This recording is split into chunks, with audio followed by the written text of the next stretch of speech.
right, praise be to God, and thank you all. And we turn now to our next scripture reading, chapter 3 from the book of Exodus, verses 1 through 15.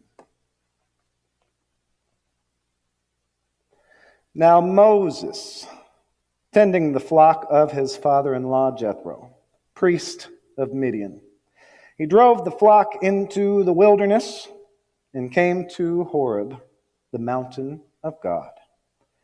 An angel of the Lord appeared to him in a blazing fire out of a bush.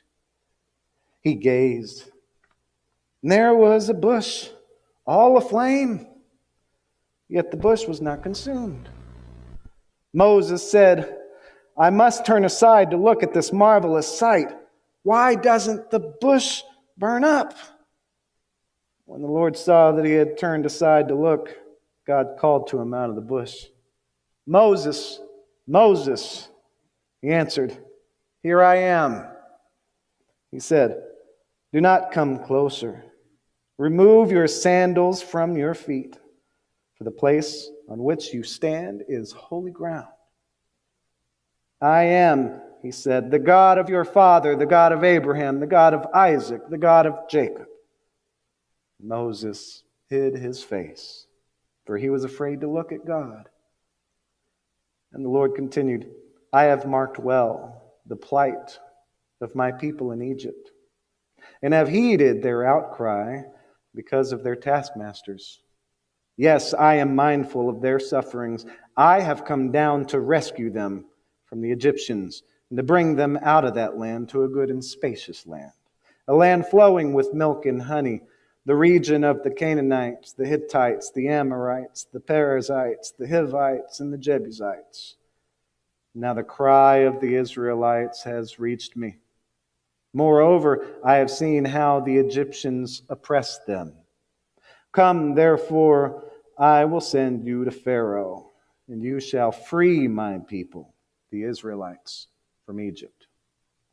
But Moses said to God, "Who am I that I should go to Pharaoh, free the Israelites from Egypt?" And he said, "I will be with you. That shall be your sign that it was I who sent you. And when you have freed the people from Egypt, you shall worship God at this mountain." Moses said to God, "When I come to the Israelites and say to them, 'The God of your fathers has sent me to you,' and they ask me, 'Well, what is his name?' what shall I say to them?" God said to Moses, "Ehyeh Asher Ehyeh. It is I am what I am. I am that I am. I will be what I will be. I am sent me to you." And God said further to Moses, "Thus shall you speak to the Israelites. The Lord, the God of your fathers, the God of Abraham, the God of Isaac, the God of Jacob, has sent me to you. This shall be my name forever, this my appellation for all eternity." Grass withers, flower fades, but the word of the Lord lives forever. And this is the word of the Lord.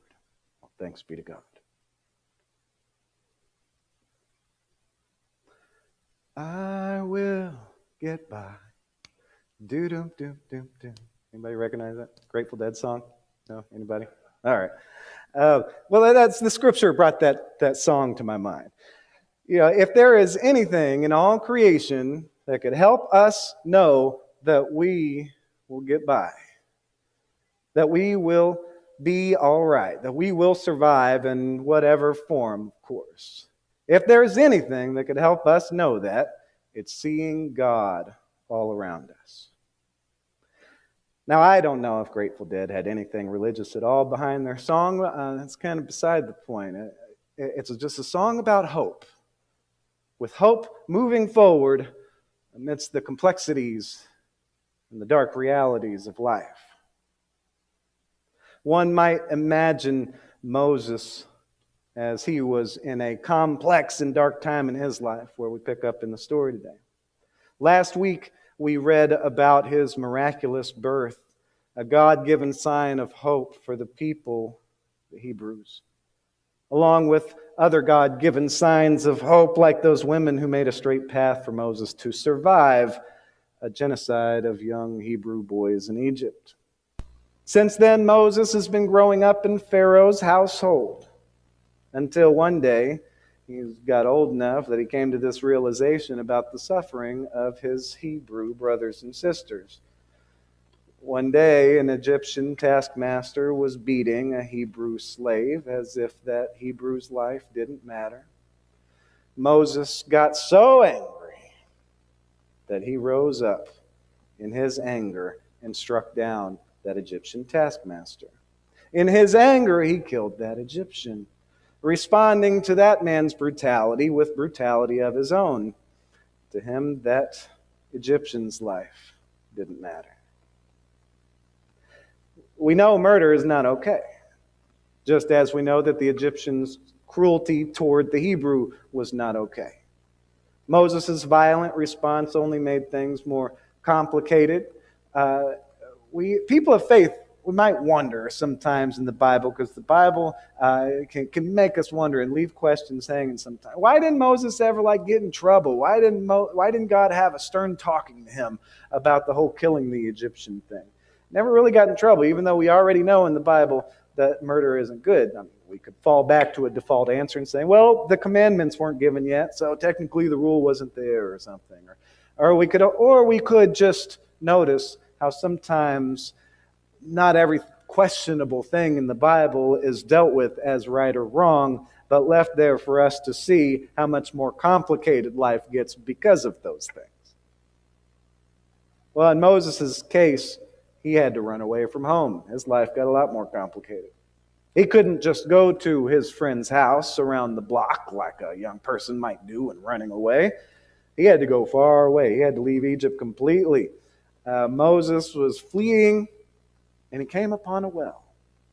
Now, that well, remember, in the recent weeks, Jacob meeting Rachel at a well, Abraham's servant meeting Rebekah for Isaac at the well. A well is a really good place to meet a good woman. And here Moses meets his wife-to-be, Zipporah. And Moses becomes a part of her family in Midian, where he finds refuge. He finds some solace for what he's running away from. And that's where we find him today, working with the family, shepherding the flock in exile from Egypt, having run away from his complicated and dark past. I can only imagine how he might have been feeling during that time. Scared, unsure about what his future was going to be. Had he actually made it to safety? Had he made the right decisions? Still furious about what was happening to the Hebrews in Egypt. Well, at least he wasn't all alone now, though, right? Now he received an incredible gift of grace in his wife Zipporah and in her family. They embraced him during a hard time. They gave him a new life. But even so, during that time, you could tell by his meeting with Zipporah that Moses was still on edge. Moses was fighting some real heavy feelings. Because right away, the reason they met is because Moses found these shepherds driving Zipporah and her sisters off with their flocks away from the water, away from the well. And he came and protected them and drove those shepherds off, let the women do their work. And so he was just ready. He was ready for conflict. And that's how he met the love of his life. Yeah, I think he was just walking that land with a lot of fear and a whole lot of anger in his heart. And that in itself is a very complicated and dark place to be. Moses lived with that fear and anger in his heart for a long time. It said that it was a long time that he lived in Midian before the whole bush thing, knowing that the Hebrews were still crying out for help, to be saved from their suffering as an entire people. Moses knew that he was a Hebrew.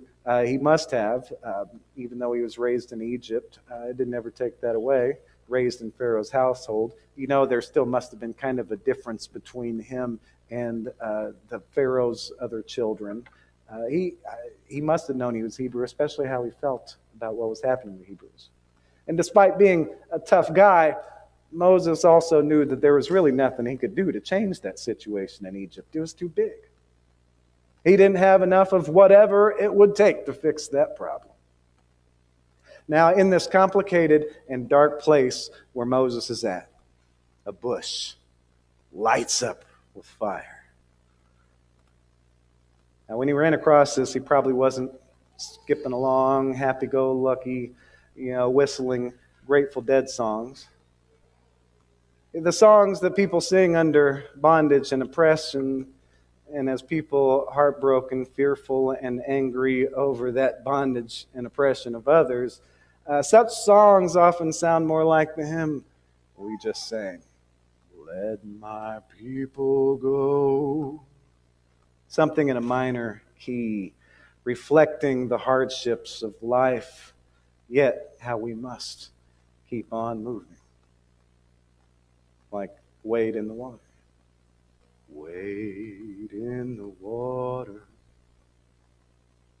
Right there in the middle of whatever song he's whistling while he works, Moses and his flock, wandering the nearby wilderness, the desert, happens upon Mount Horeb, the mountain of God, where, before Moses knew that it was the mountain of God, but a place where they would return to for some memorable parts later.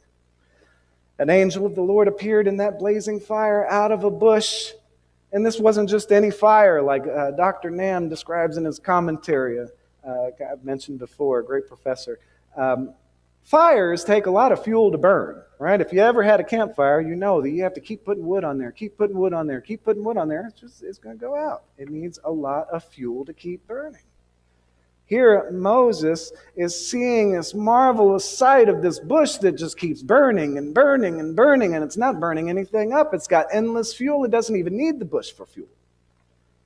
As it turns out, this is another sign from God, just like his wife and his new family were a sign from God.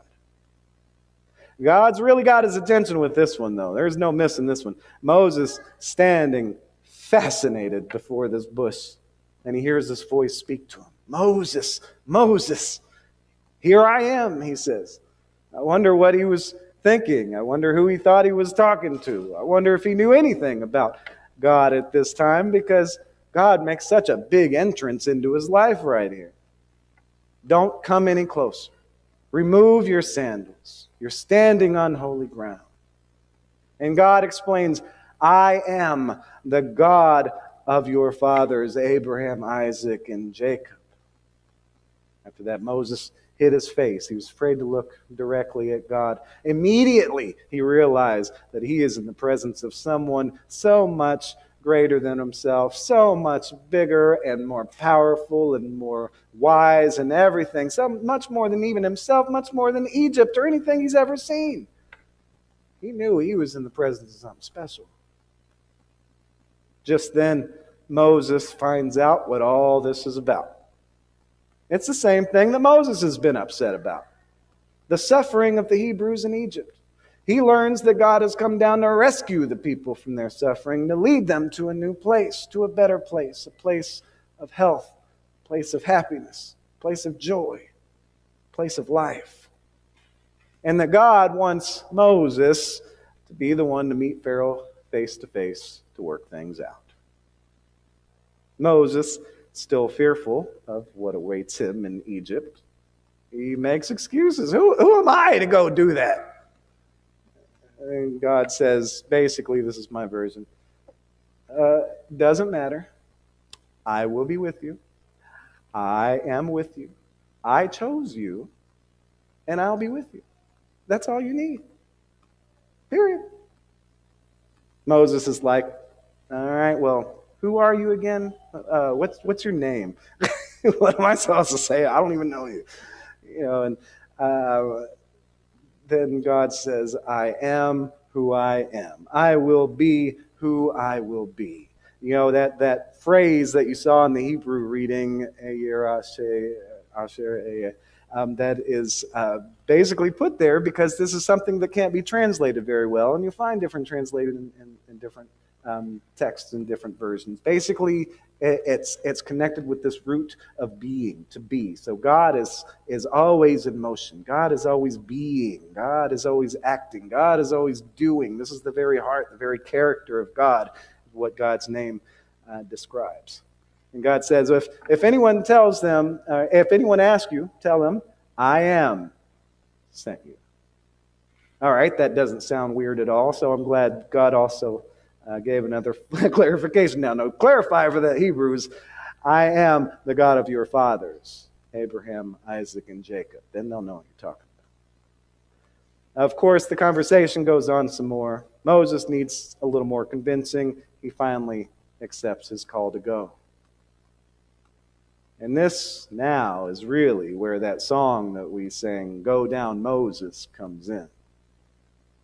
Moses grows to trust the great I am, who sent him to Pharaoh to let my people go. Ultimately, God's promise, God's reassurance, and that God is indeed with Moses. Ultimately, that gives Moses the courage to face his fear and to face his anger in a brand new way. In a way that's much further beyond anything that he ever could have come to all by himself. Now, at some point, I like to think that maybe if Moses had a tune in his head, it might have changed from a minor key to a major key at that point. Still with that grinding pulse of trudging through the dark complexities of life. But now, with some more comfort, some more hope in the presence of God. I don't know, something like Bob Marley singing, Lord, I gotta keep on moving.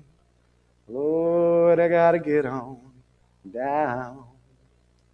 Or maybe even a Grateful Dead song. Who knows what Moses was whistling at that time? Or if he was whistling at all. I don't know. I like to dream a little bit.